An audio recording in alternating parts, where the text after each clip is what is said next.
एक एक्सपेरिमेंट हुआ था जिसमें बच्चों के हाथ में टॉफ़ी दे दी गई थी। उनसे बोला तुम 5 मिनट वेट करोगे, दूसरी टॉफ़ी मिल जाएगी। 2 ग्रुप्स में यहाँ पे बच्चे डिवाइड हो गए। एक जिसने एकदम टॉफ़ी खोली खा ली, दूसरा जिसने वेट किया।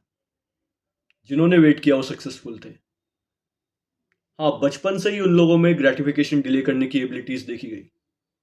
बचपन से ही उन बच्चों में कहीं न कहीं वैल्यूज़ देखी गई कि हाँ, अभी अगर मैं प्रोक्रास्टिनेट नहीं करता हूँ, अभी अगर मैं काम करता हूँ, अभी अगर मैं ग्रैटिफिकेशन को डिले करता हूँ, तो शायद मुझे फ्यूचर में इससे भी ज़्यादा मिले।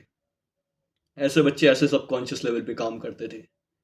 और ये तुम्हारे ब्रेन का ऐसा पार्ट है, प्रीफ्रंटल कोर्टेक्स जिसे कहते हैं, जो ऐसे रिजल्ट्स देता है। वो बहुत ज़्यादा लेटर एजेस तक डेवलप करता है।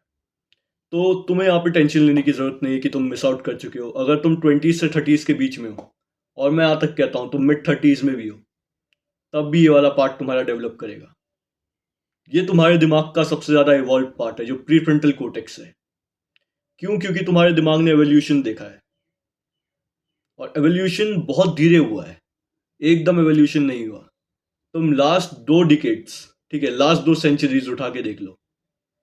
लास्ट 2 सेंचुरीज में इतना डेवलपमेंट हुआ है जितना उससे पहले की 2 सेंचुरीज में नहीं हुआ होगा। लास्ट 2 डिकेड से उठा के देख लो। सेल फोन आ गया तुम्हारे हाथ में, तुम्हारे हाथ में कंप्यूटर आ गया। कंप्यूटर से कब फोन आया पता नहीं लगा। It was that fast. तो तुम्हारे दिमाग को इवॉल्व करने का टाइम ही नहीं मिला। तुम्हारे दिमाग को ग्रेटिफिकेशन को डिले करने में और इंस्टेंट ग्रेटिफिकेशन में, अपने लॉसेस और अपने गेन्स में फ़र्क ही नहीं पता चला। इतनी जल्दी एवोल्यूशन हुआ। तो तुम्हारा दिमाग अभी भी डिज़ाइंड है कार्बोहाइड्रेट्स को सीक करने के लिए। तुम्हारा दिमाग अभी भी डिज़ाइंड है उस इंस्टेंट ग्रेटिफिकेशन को एकदम पकड़ने के लिए। क्योंकि तुम्हारे पूर्वजों के पास जो अभी है वो 2 मिनट के बाद नहीं था। खाना सामने, कोई चील कौवा मार के ले जाएगा। सामने रिप्रोडक्टरी राइट्स हैं, कोई और वॉयलेट करके चले जाएगा सामने वाले को, तुम्हारे सामने से लेके चले जाएगा, तुमसे बेटर लुकिंग, तुमसे कोई वो। तो जो स्टोन एज थी वो बहुत ज़्यादा हार्श टाइम्स थे, आई नो दैट। और इंडियन लोग एज कम्पेयर टू वेस्टर्नर्स बुरे क्यों दिखते हैं? क्योंकि हमने फेमाइन ज़्यादा देखी है, हमने भुखमरियाँ ज़्यादा देखी हैं। उन्होंने इतनी भुखमरी नहीं देखी। ऑन पेपर तो ब्रिटिशर्स को बहुत अच्छा बोलते हैं लोग, बट मैं बताता हूँ, जो वर्ल्ड वॉर का टाइम था, जो टाइम था बंगाल फेमाइन का, जो टाइम था ब्रिटिश रूल का, उस टाइम पे हमारे पास खाना नहीं होता था। जमींदारी सिस्टम तुमने पढ़ा होगा। लोगों के पास खाना नहीं है, अनाज नहीं है, खाएंगे क्या? बाहर लोगों के पास दबा के खाना है, अबंडेंस है, बढ़िया जिंदगी जी रहे हैं। तो उनके दिमाग में ये फियर ऑफ मिसिंग आउट कहीं ना कहीं कम होता गया। और कहीं ना कहीं तुम उनकी डाइट्स भी देखोगे तो वो भी उस हिसाब से इन्वॉल्व करी। इंडिया की जो डाइट्स है वो कार्बोहाइड्रेट इंटेंसिव है। तो अभी भी तुम्हारा दिमाग इंस्टेंट कार्बोहाइड्रेट्स और सैचुरेटेड फैट्स को सीख करता है, क्योंकि वो तुम्हें ग्लूकोज देंगी, वो तुम्हें लंबे टाइम तक सर्वाइव करवाएंगी। वो कहीं ना कहीं तुम्हें जिंदा रखेगी ज़्यादा लंबे समय तक, अगर खाना नहीं मिला तो। पूरी असली अच्छी लगती हैं, इसलिए तुम्हें रोटी अच्छी नहीं लगती, पूरी अच्छी लगती है, in simple words. Okay. It is your consciousness. ये तुम्हारा सबकॉन्शियस है, ये तुम्हारे ब्रेन का सीईओ है। और सीईओ इसलिए क्योंकि देखो, तुम जो डिसीजंस ले रहे हो, अभी प्रोक्रास्टिनेट करना है, काम करना है, ये इसके ऊपर है। लाइफस्टाइल एक इशू है, ठीक है। लाइफस्टाइल से भी लोग प्रीफ्रंटल कोर्टेक्स को डैमेज कर देते हैं। तुम कॉन्स्टेंटली अपने दिमाग को ऑटो पायलट मोड पर चलाते हो। तुम चीज़ों का कंट्रोल लेने की कोशिश करते ही नहीं हो, तो तुम्हारी कंट्रोल लेने की एबिलिटी कमज़ोर पड़ती जाती है। इसका एक एग्जांपल देता हूँ। एक बंदा जो रेगुलरली काम कर रहा है, एक बंदा जो सेल्फ इंप्रूवमेंट में बहुत कंसिस्टेंट है, ऑब्वियसली उसके पैटर्न्स ज़्यादा बढ़िया दिखेंगे फ्यूचर में भी, एज कम्पेयर टू दैट जो सेल्फ इंप्रूवमेंट में नहीं है, जिसके पास ग्रेटिफिकेशन का इंस्टेंट एक्सेस पड़ा हुआ है बहुत ज़्यादा अबंडेंट रूप में। तो चाइल्डहुड ट्रॉमा भी यहाँ पे कहीं ना कहीं बहुत ज़्यादा इफेक्ट, तुम्हारा चाइल्डहुड इन जनरल, ट्रॉमा की भी बात नहीं कर रहा, चाइल्डहुड ट्रॉमा भी आता है जिसमें, ठीक है, चाइल्डहुड में तुम्हारे पास अबंडेंस थी तो तुम मोटे होगे, ऑब्वियसली। क्योंकि देखो, तुम मोटे हो, तुम ज़्यादा खाते हो, तो फिर तुम अपने पैटर्न्स को सेम ही रख रहे हो, तुम पैटर्न्स को ब्रेक या फिर वो नहीं कर रहे हो। और इट कुड बी कि तुम मोटे हो क्योंकि घर पे ट्रॉमा था। इट कुड बी तुम मोटे हो क्योंकि मैंने ज़्यादातर मोटे लोगों के साथ ये चीज़ देखी है, हाँ, कि उनको एक डर होता है, आज जो चीज़ सामने हो कल सामने ना हो। क्योंकि सबकॉन्शियसली उनका दिमाग ऐसे वायर्ड हो जाता है, खाना है सामने तो वो अभी है। उनको मार पीट पड़ती रहती थी पेरेंट्स से, तो उनका प्री फ्रंटल कोर्टेक्स को इतना काम करने का मौका नहीं मिला, उतना डेवलप करने का मौका नहीं मिला। तो प्री फ्रंटल कोर्टेक्स एक ऐसा पार्ट है जो तुम्हें कंट्रोल लेने में हेल्प करता है सिचुएशंस की। इस बात को समझो कि ये तभी डेवलप होगा जब तुम सिचुएशंस का एक्चुअली कंट्रोल लोगे, तुम एक्चुअली अपनी लाइफ का कंट्रोल लोगे, तुम एक्चुअली चीज़ें करोगे, तुम एक्चुअली ग्रेटिफिकेशन को डिले करोगे। तो इन सिंपल वर्ड्स, अगर तुम्हें ट्रॉमा से भी डील करना है, ठीक है, तुम्हारा चाइल्डहुड थोड़ा अब्यूजिव रहा है, अब्यूजिव नहीं भी रहा तो कहीं ना कहीं मम्मी पापा की जो मार होती है ना, वो भी कॉन्शियस लेवल पे स्टोर हो जाती है। तो ट्रॉमा डीलिंग के लिए मैं एक सिंपल तुम्हें टैक्टिक देता हूँ, शेकिंग, हिलना, ऐसे ऐसे खड़े होके थोड़ा शेक करना, थोड़ा हिलना। जो एनिमल्स होते थे ना, जो एनिमल जानवर कह लो, उनको कभी भी तुम ट्रॉमा में देखोगे वो हिलते थे, वैसे ट्रॉमा से डील करते थे। Try this, you will feel better. अगर कोई ट्रॉमा है सबकॉन्शियस लेवल पे, इस लेवल पे, तो you will instantly feel better. You don't need a therapist, you just need some practices like shaking. और मेडिटेशन डज वंडर्स, ठीक है।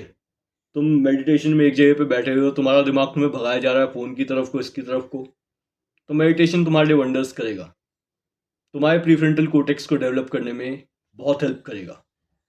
Stacking daily wins, stacking daily victories would help. अगर तुम जीतते रहोगे कॉन्स्टेंटली, तुम खुद को जीतते हुए देख रहे हो, तुम सही पैटर्न्स को सेट कर रहे हो डेली लेवल पे, तो हाँ, तुम बेटर फील करोगे, तुम्हारा प्रीफ्रंटल कोर्टेक्स और ज़्यादा डेवलप करेगा। तुम कंजम्पशन कम करोगे ब्रेन रॉट कंटेंट का, तुम्हारा प्रीफ्रंटल कोर्टेक्स डेवलप करेगा। But nothing will work until you will, ठीक है।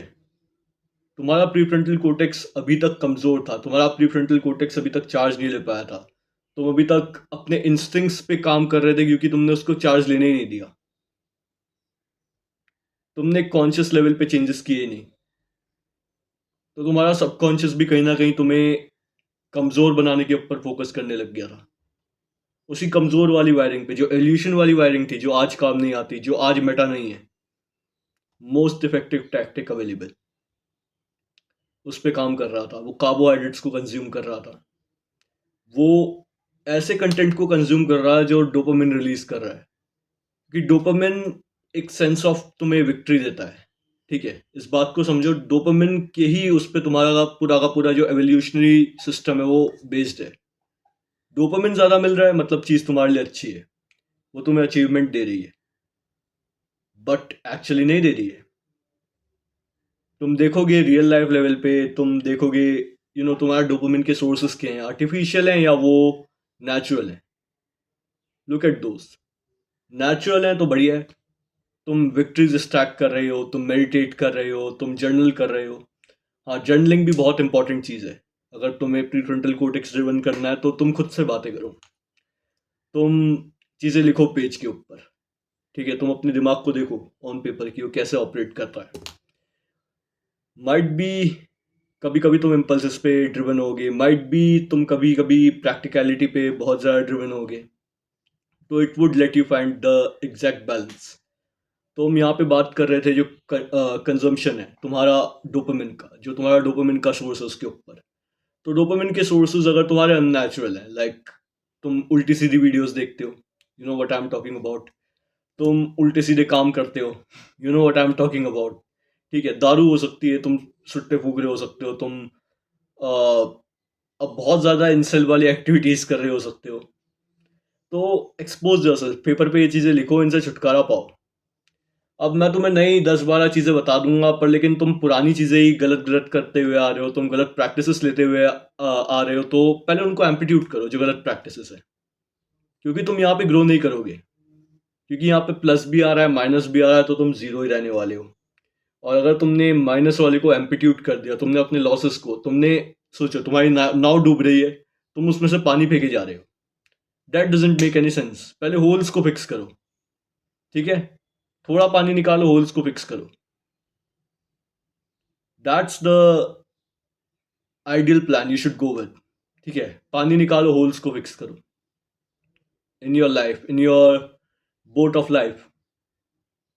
आई would say this much, daily wins को तुम्हें स्टैक करना पड़ेगा, तुम्हें नेचुरल सोर्सेस ऑफ डोपामिन की तरफ को जाना पड़ेगा, बट उससे पहले तुम्हें अपने पुराने जो गलत पैटर्न्स हैं उनको फिक्स करना पड़ेगा, क्योंकि वहीं से प्रॉब्लम आ रही है। जल्दी ना उठना, स्नूज दबाना अलार्म में, जिससे तुम्हारा खुद का प्रोडक्टिव आवर कम हो जाता है। उस वीकेंड का वेट करते रहना, कुछ काम नहीं करना, that's affecting you a lot. मेरा अलार्म बज रहा है, but that would be it for today. ठीक है, फिक्स दीज थिंग्स। बहुत ये वास्ट टॉपिक है, बहुत डीप टॉपिक है प्री फ्रंटल कोर्टेक्स का। देखो, तुम्हारे सबकॉन्शियस लेवल पे जो चीज़ें हो रही हैं और कॉन्शियस लेवल पे चीज़ें हो रही हैं, वो प्री फ्रंटल कोर्टेक्स पे आके मिलती है, क्योंकि ये तुम्हारे दिमाग का सबसे ज़्यादा इवॉल्व पार्ट है। ये तुम्हारी डिसीजन मेकिंग को बहुत ज़्यादा शेप करता है, लेटर स्टेजेस तक डेवलप होगा। सो आई थिंक तुम्हारे पास टाइम है इसको फिक्स करने का, अपने लाइफस्टाइल को फिक्स करने का। मैंने कर लिया, पिछली वीडियो वाला चेहरा देख लो, इस वीडियो वाला चेहरा देख लो, 40 दिन हो गए थे अपलोड नहीं किया था, but okay, that's how it works. I came better, I came rejuvenated. और अब मैं फॉलोअर्स स्टैक नहीं करने वाला, वो मैं पहले भी नहीं करता था, अब मैं बस कंटेंट स्टैक करूंगा। I don't care about the views, I just care about getting better at speaking to you, providing value to you, and that would be it for today. I love you.